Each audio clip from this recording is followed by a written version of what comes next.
جو لوگ بے وجہ خاموش نہیں ہوتے پتہ نہیں کیا کچھ سہ چکے ہوتے ہیں۔ دو چیزیں انسان کی کمزوری کو ظاہر کرتی ہیں، جہاں بولنا ہو وہاں خاموش رہا، اور جہاں خاموش رہنا ہو وہاں بولنا۔ کسی کو اذیت دینے کے بعد اس کے صبر اور خاموشی سے ڈرو۔ لفظوں سے ہی خاموشی ٹوٹتی ہے اور لفظ ہی خاموش کر دیتے ہیں۔ ہنسنے ہنسانے والے اچانک خاموش ہو جائیں تو ان کی خاموشی سے سکون نہیں، خوف آتا ہے۔ بولنے کا حق چھینا جا سکتا ہے مگر خاموش رہنے کا نہیں۔ صبر ایک ایسی سواری ہے جو اپنے سوار کو کبھی گرنے نہیں دیتی، نہ کسی کے قدموں میں نہ کسی کی نظروں میں۔ بعض تکلیفوں اور پریشانیوں میں انسان کے لیے خیر چھپی ہوتی ہے۔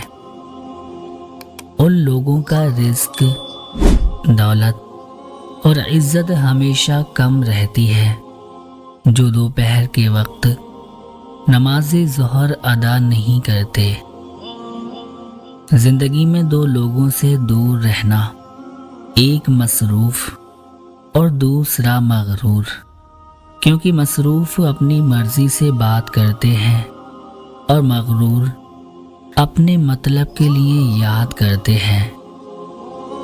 اللہ تعالیٰ اسے ولی بنا لیتا ہے جو بندہ یہ چار کام کرتا ہے: کم کھاتا ہے، کم سوتا ہے، کم بولتا ہے اور لوگوں سے میل جھول کم رکھتا ہے۔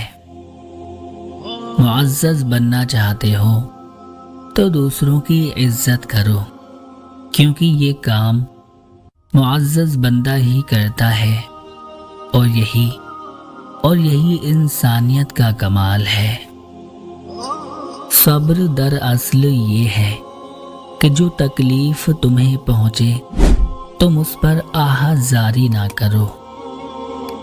علم یہ ہے کہ آپ کو معلوم ہو کہ کیا کہنا ہے، اور حکمت یہ ہے کہ آپ کو معلوم ہو کہ کب کہنا ہے۔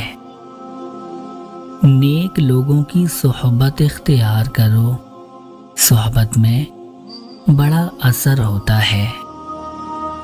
اپنا حق چھوڑنا بھی صدقہ ہے، خالی غصہ ذبح کر دیا کرو کہ یہ بھی صدقہ ہے۔